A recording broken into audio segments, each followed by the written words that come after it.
Friends, if I could have your attention, please. You don't hear it here. It's almost weird. Thank you so much. On behalf of the family, I want to thank everybody for coming. I also want to extend that gratitude to all those who are joining us on the live stream. Friends, if you could just have a moment of silence before we begin the sacred funeral service. The family will now approach the rabbi to perform the ancient act of Kriya. If I could ask everybody to take a moment to please make sure their cell phones are turned on silent. Officiating our service today will be Rabbi David Oler.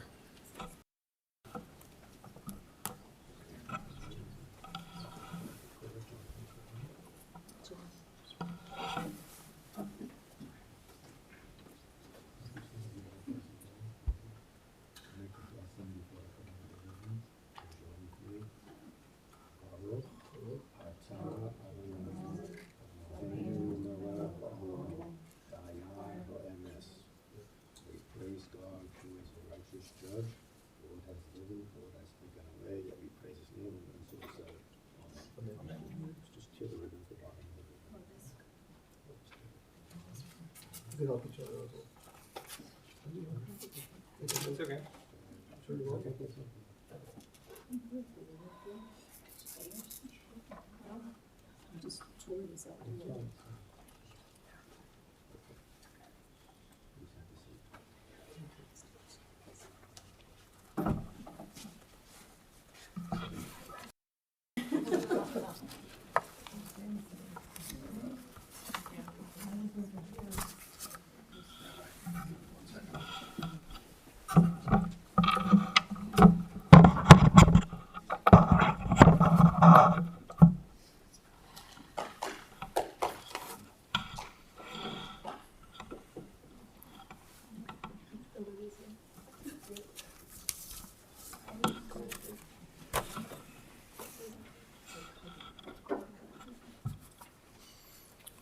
We have gathered together, sharing our sorrow, to bid farewell to William Petasnick.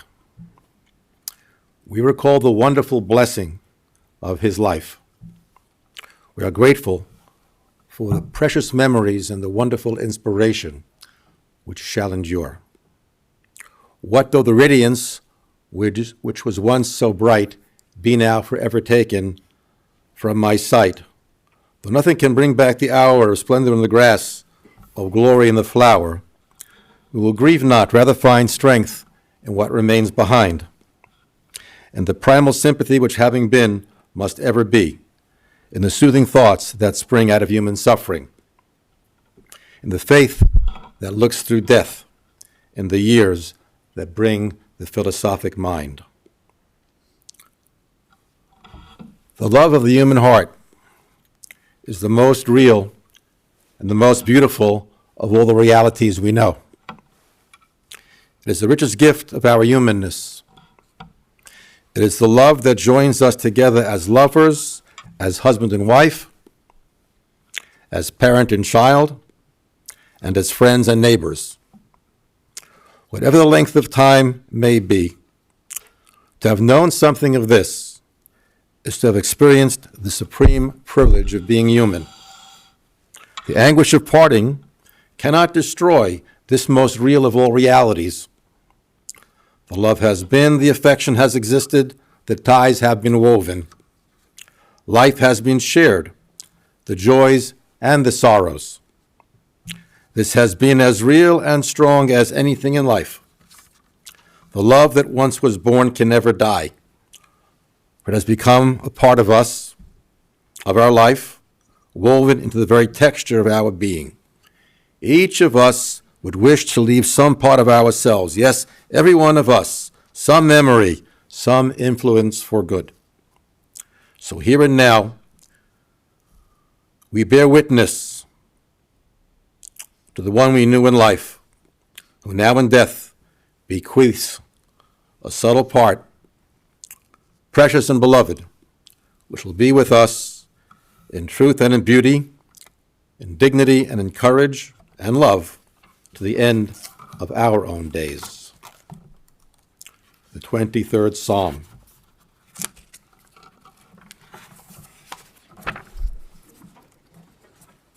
Mizmor David, Adonai ro'i lo echzar, Binodeshe yar bitzeni al memenuchot yinahaleni, Nafshi yeshovev, Yan cheni b'ma'aglei tzedek, Laman shemo. Gam ki elech begeit salmovet, Lo iro ro, Ki ato imodi. Shiftecha umishantecha, Hemo yanachamuni. Taroch lefonai shulchan neged sororoi. Dishantov Hashem en roshi, kosi rivaya. Achtov v'chesed, yirdefuni kol yemei chayai, v'shavti b'veit Adonai, la'orech yamim. The translation is in these brochures. We read together the 23rd Psalm on the second page.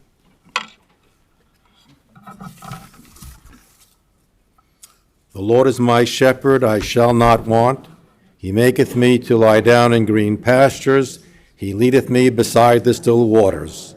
He restoreth my soul. He leadeth me in the paths of righteousness. Yea, though I walk through the valley of the shadow of death, I will fear no, for thou art with me.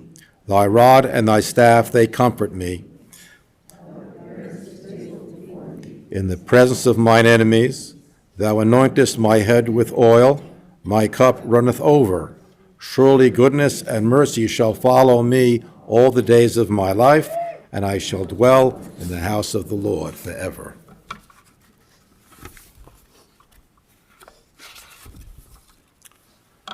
The separateness, the uniqueness of each life is the basis of our grief and bereavement.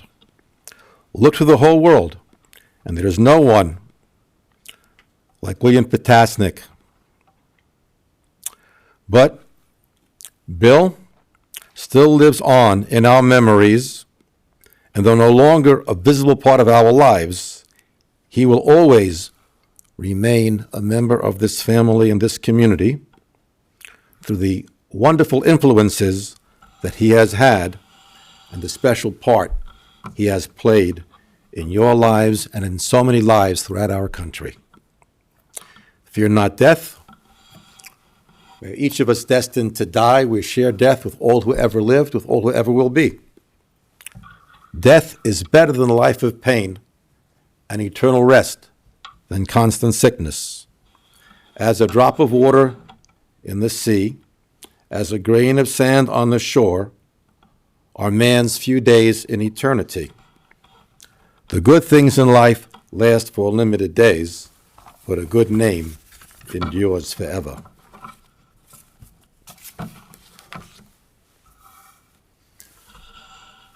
William Petasnick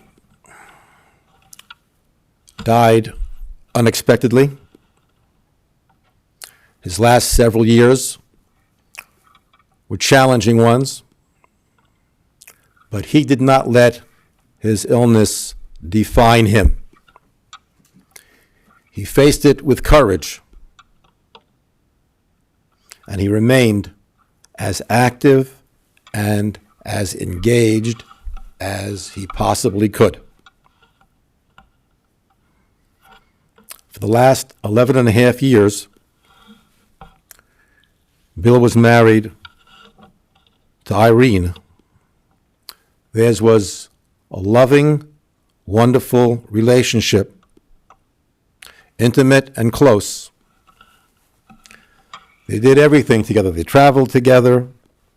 They had similar interests, fly fishing, theater, and I'm told that he really helped her with her golf game. And she was there for him throughout,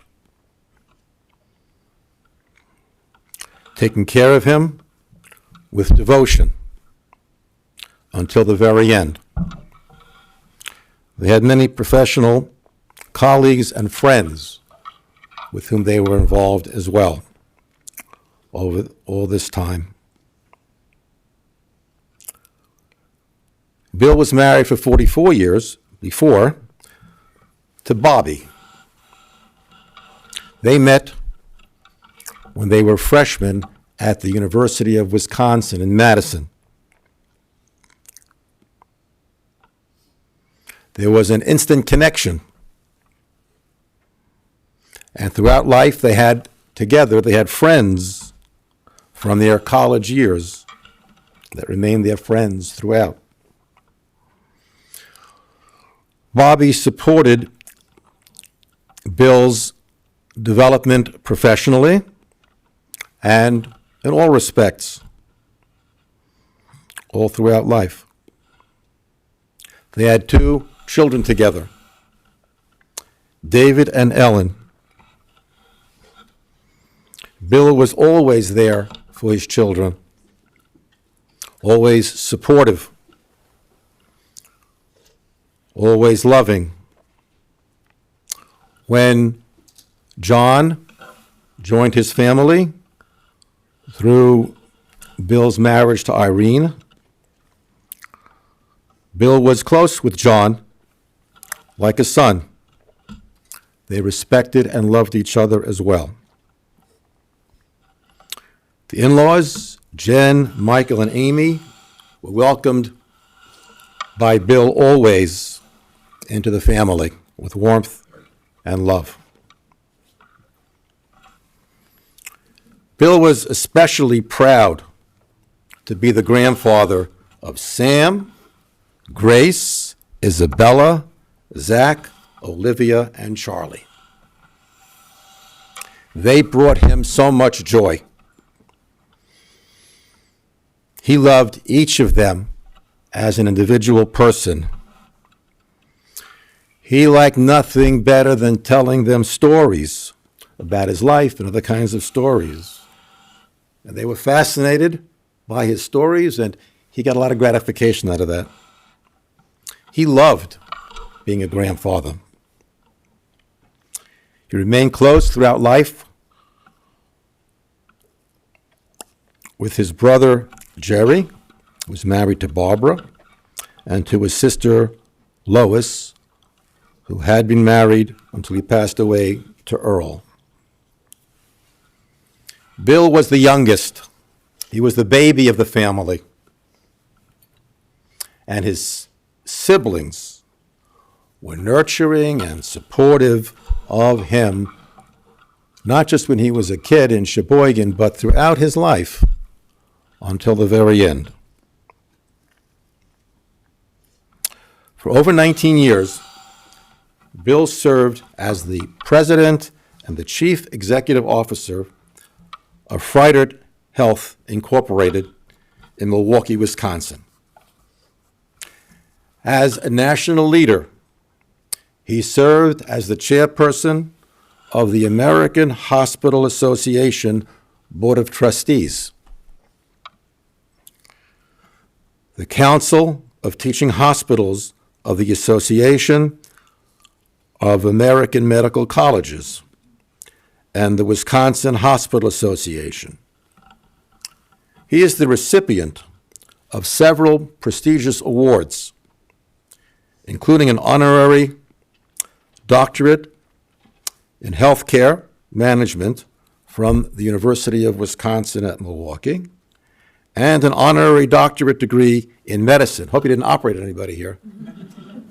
But he had that honor. That's a very big honor to be given that particular degree from the Medical College of Wisconsin. The American Hospital Association also presented its highest honor, the Distinguished Service Award, to Bill in recognition of his significant contributions and service. I want to underline that word, service, to healthcare institutions and associations. Clearly, he was at the top of his field. But Bill, regardless of that, remained a humble man throughout. He showed respect to everyone.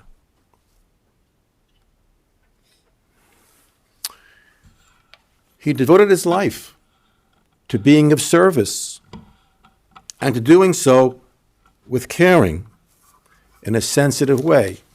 The theme of the work is clearly healthcare and caring and supportiveness. But the method by which he implemented his goals were also sensitive and caring. He was truly a kind soul, never saying a bad word about anyone. And everyone who knew him all the way through the end, the nurses at the end of his life, saw how thoughtful and considerate and respectful he was of every human being. Bill was well-spoken, had a great sense of adventure, and a wonderful sense of humor. He was active in almost any aspect of life you could imagine. Active and engaged.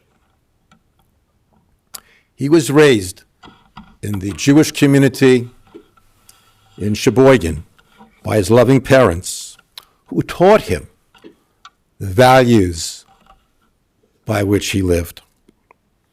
And he is returning there today to his hometown, where he's going to be interred at the Sheboygan Hebrew Cemetery. How fitting. Bill was very charitable, supportive of Jewish and general needs in the community. He was committed to health care reform. He was proud to be a liberal product of the 60s. And his primary concern was the future of our country and its values. That was really critical to him. His Jewish name was David, which translates into English as beloved. Bill was beloved by all of you throughout his life, and his memory will stir in you ongoing love and admiration for his memory, for all that he accomplished, and for all that he did for you and for so many. We join together in prayer that William Petasnick, David ben Moshe, will rest in peace, and let us all say Amen. I'd like to call upon Ellen, who has some thoughts to share with us.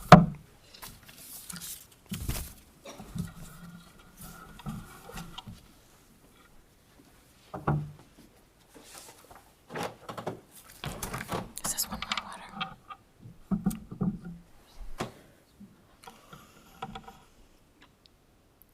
Dear Dad, one last letter to you, my dear Dad.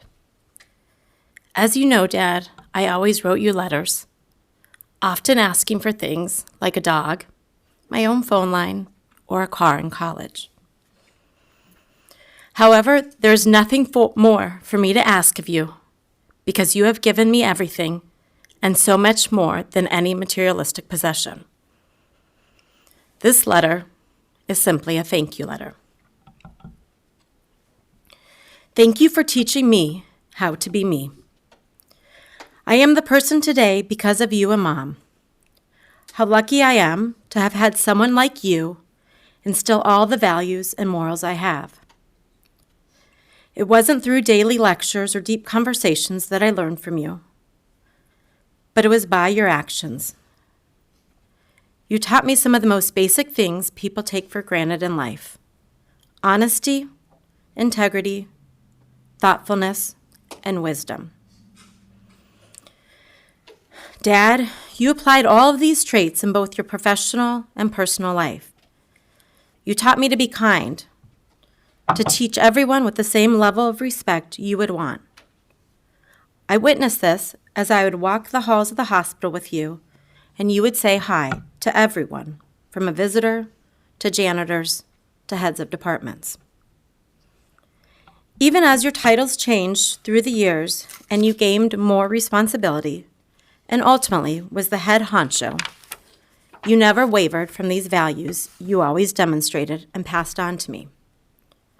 Those were the same values you learned from your parents growing up in Sheboygan. More importantly, as your title changed from Dad to Grandpa, you continued to pass along these values to your grandchildren. The relationship you built and the values you shared will carry your grandchildren for the rest of their lives. Thank you. You taught me to stick up for myself, even when I felt weak. You taught me that I was strong, although I did not always think I was. Thank you for showing me what love is. You and Mom had a marriage for almost 44 years. She was your college sweetheart, and although you two had opposite interests, Mom and I would shop while you and David would golf. The love you shared together was felt by all. But then, when your heart was broken, you found love again. You and Irene were the power couple in the healthcare industry, both well-established and known in your fields. You would attend meetings together and travel the world together. While your time was cut short with Irene, it was a true love story. Thank you for showing me the value of family. I had an amazing childhood. People often ask me if it was hard for me to move around, and the answer was always no, because I had the love and support of you and Mom to face the fear of meeting new friends or walking into a new dance studio. No matter how long your days were, you were always home for a home-cooked meal Mom had made. You never missed a dance recital or a softball game. As painful as those recitals may have been, you were always there with a camera in hand. As my family grew, you were still there with a camera in hand, capturing all the moments, from birth to first walks, to baseball games and ice shows, to vacations. From our frequent FaceTime calls to our trips to Florida, you built a special bond with your grandchildren that will never be forgotten.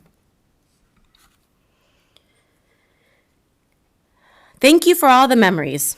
Dad, I cannot thank you enough for all the memories I have.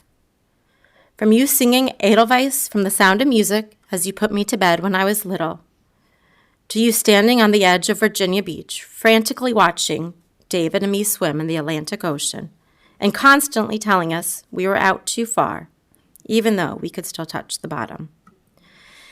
To taking me to my first college football game at Camp Randall, to long bikes on the Milwaukee lakefront, to walking me down the aisle at my wedding.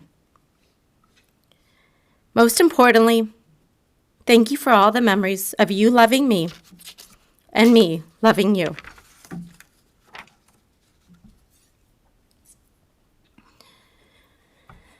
Thank you for being my dad. I know you remember dancing with me to Bette Midler's Wind Beneath My Wings at my wedding. So just in case you had any doubt about how I feel, I will end my letter with this. Did you ever know that you are my hero and everything I would like to be? I can fly higher than an eagle, for you are the wind beneath my wings. I want you to know I know the truth. Of course I know it. I would be nothing without you. Dad, I would be nothing without you. I looked up to you. I admired you. I bragged about you. I cried to you. I learned from you. I at times even rebelled against you. But most importantly, I shared everything with you. Thank you. To say I love you is an understatement, and to say I will miss you is an even bigger understatement. Thank you for being the best dad ever. I will always be Daddy's little girl. Love you always and forever. Your favorite daughter.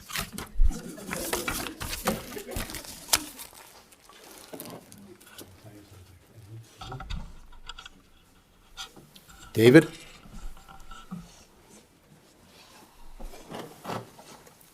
I really need to learn to go first.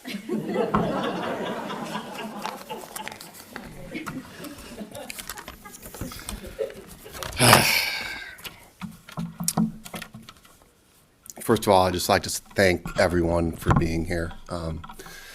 It's really a testament of the type of man my father was to see so many people here who have come from long distances to pay a final tribute to him, and that means a lot from our family, so thank you. My father was a cautious, gentle man. Some may have said he even an impatient man.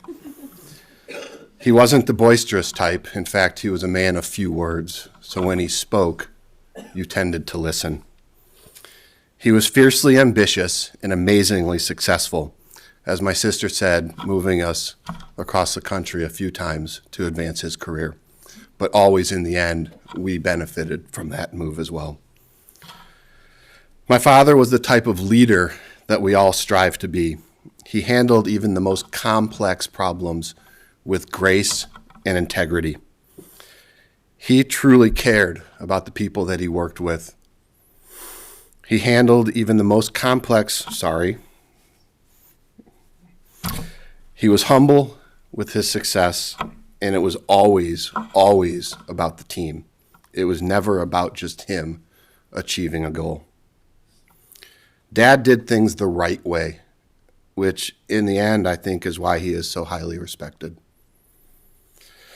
My father's yearbook quote was, "I try all things and I achieve what I can." This was from his high school. And I think if you look at my dad's life and the number of things he tried, this really rings true.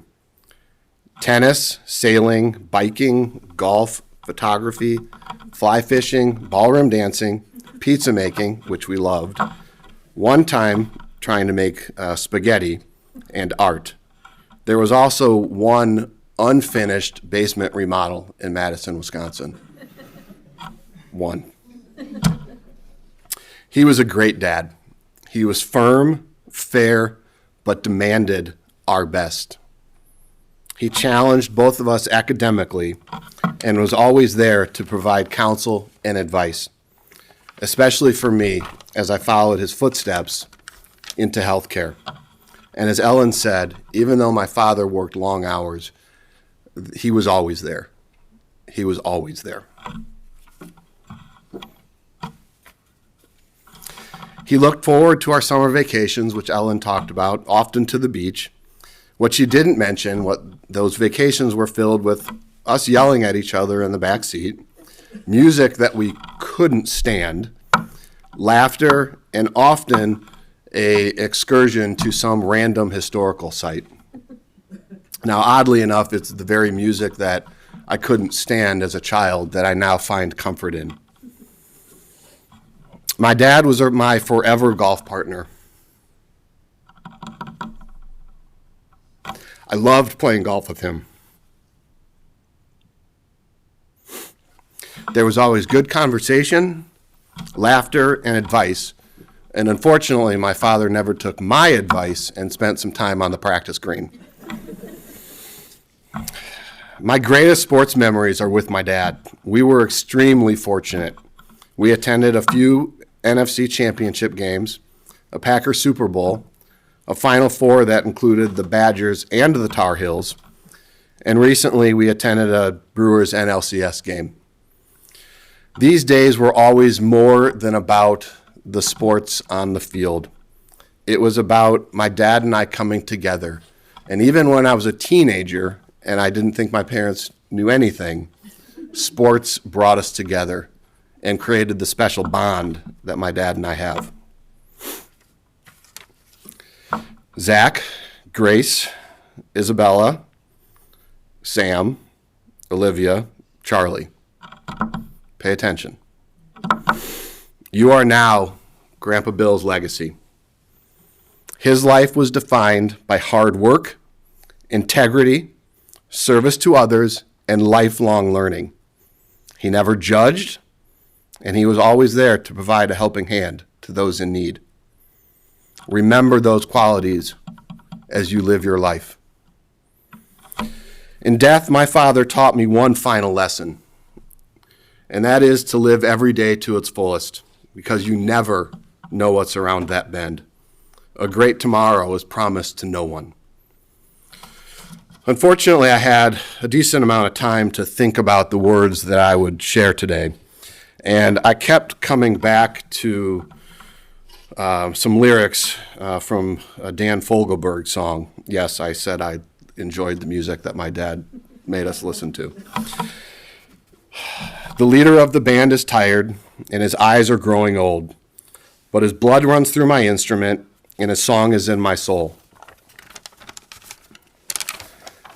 My life has been a poor attempt to imitate the man. I am just a living legacy to the leader of the band. I thank you for the freedom when it came my time to go, and I thank you for the kindness and all the times you got tough. And Papa, I don't think I nearly said I love you enough. Dad, you will always be the sunshine on my shoulders that makes me happy. I love you, and may you rest in peace. Thank you.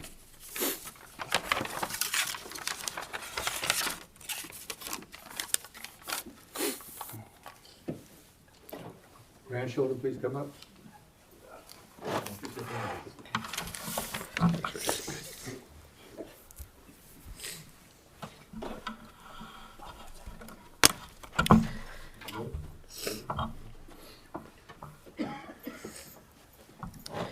On behalf of the grandkids, I would like to say a couple words about our Grandpa Bill. Our grandpa was one of the most kindest, caring, and considerate people we have ever met. He always has and is still looking out for each and every one of us. Recently, my dad and I were looking through things and found a quote that our grandpa left on a book. And the quote was, "May you always go to the right places." This really stands out to me because I believe he was watching over us and pushing us to go in the right direction in life. Some of our favorite memories with our grandpa was for Isabella. She remembers eating pasta in the city and grandpa attempting to teach us how to eat pasta the proper way. For me, I will always remember the dream trips our grandma and grandpa took us on and going to the city when we were younger and always knowing we were going to get slushies. For Sam, it was going to Hamilton and the Blue Man Group with grandma and grandpa. Charlie has great memories of boating with grandpa and letting him be captain.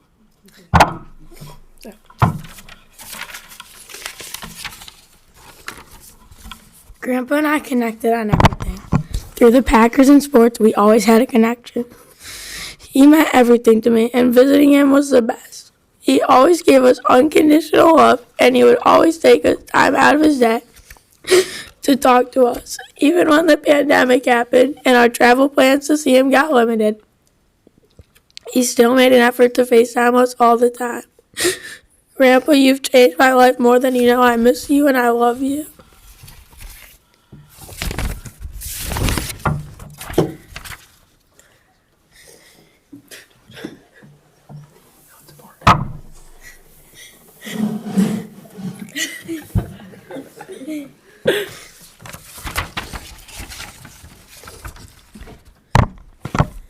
My grandpa meant the world to me. He spoiled me with love.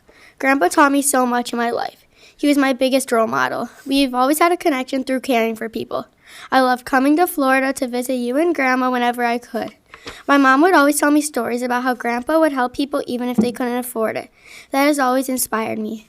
From being Grandpa's nurse when I was visit down in Florida to going to Dairy Queen to get dilly bars and root beer floats, he's been through it all with us. Grandpa, you are my greatest inspiration in life, and my life will never be the same without you. I miss you forever and ever and ever, Grandpa, and I love you to the moon and back 1,000,000 times. You will be in my heart forever and always, Grandpa. We will always miss you and love you, Grandpa.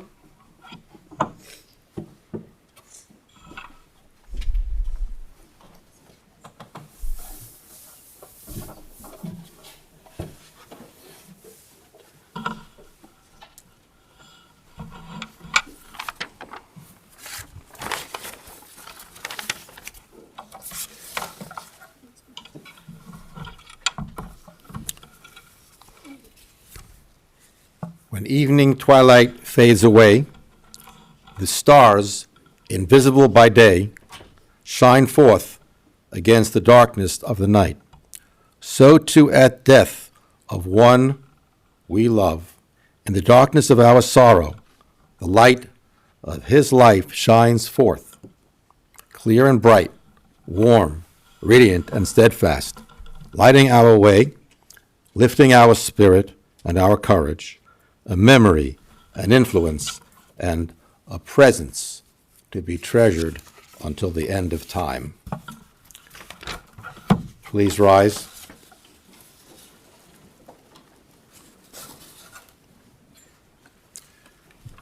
El molei rachamim, shochein b'meromim, hamitzei menucha nechachno, tachat kanafei hashechino, b'ma'alot kidoshim u'tehorim, kizora kiyamazirim, et nishmat David ben Moshe shohalach li'olamo, began Eden tehei menuchato, ono balarachamim, Astirehu b'seiter kenafecha li'olamim, utzror b'tzeror ha'chaim et nishmato, Adonai unacholoto, v'yonuach b'shalom ha'mishkavo, v'nomar Amen.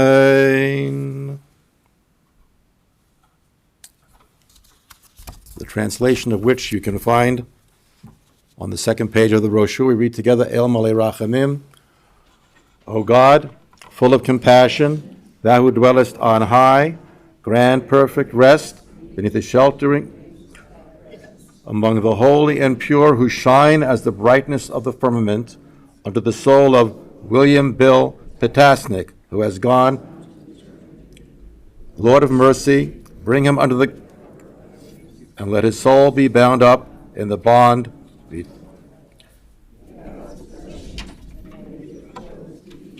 And let us say, Amen. On the last page, the mourner's Kaddish, Yit Gadal v'Yit Kadash Shemei Rabo, V'ol imo diverach yirutei, V'yamlich malchutei, V'chaye chon v'yomei chon, U'v'chaye dechol Beit Yisrael, V'agala u'vizman koriv v'yimaru Amen. Yehei Shemei Rabo mivorach, V'olam u'la'olmei olmayo, Yiporach v'yishtabach v'yitpoar v'yitramam v'yitnaseh v'yitadar v'yitale v'yithalal shemei dekudisho berichu le'elo min kol birchotah v'shirotah tushbechotah v'nechemotah da'amiram v'olamo v'yimaru amen. Yehei shalom rabo min shemayo v'chayim olenu v'al kol Yisrael v'yimaru amen. Oseh shalom v'yimromav Hu ya'aseh shalom aleinu v'al kol Yisrael v'yimaru amen. Let neither death nor sorrow have dominion over us. May those who mourn the loss of William Petasnick find comfort and strength. May they always cherish what is imperishable in his life. May love and peace envelop them always. And may the memory of William Petasnick inspire them and all of us to ongoing deeds of loving kindness as he modeled for us. And let us all say, Amen.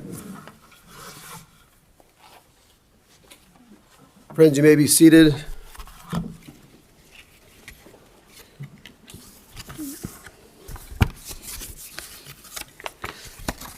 This concludes our service here in the chapel. As the rabbi mentioned, the interment will take place at Sheboygan Hebrew Cemetery in approximately 2.5 hours. For those who are going to the cemetery, we're asked that you go directly there in keeping with the local guidelines. This evening, upon return from the cemetery, there will be a shiva at the Razzoog residence. That address is 1126 Linden Avenue in Deerfield. And memorial contributions in Mr. Petasnick's memory can be made to the Petasnick Family Fund at Froedtert Hospital. That information, as well as the shiva information, is available on the folders. Some of that information is also available on our website. For those of you who are online, you could find it there as well. The following individuals have been selected to serve as pallbearers. When I call your name, I ask that you please stand next to Mr. Petasnick's casket. Stuart, Bill, Brian, Elliot, Ben, Zach, Sam, and Charlie. If everyone could please rise at this moment. We have the pallbearers step forward as we escort the family, the rabbi, the casket from the chapel. Everyone please rise.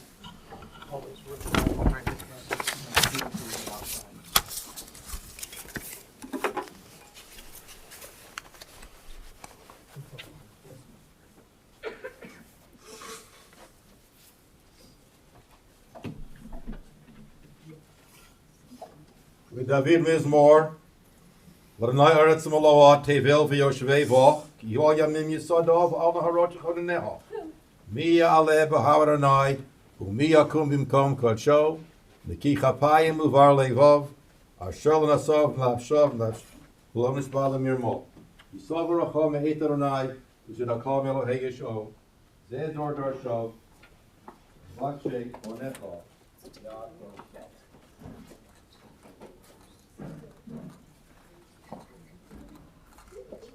Friends, if anybody didn't get a chance to sign the register book, please do so outside the lobby. You may return to your cars. Thank you so much.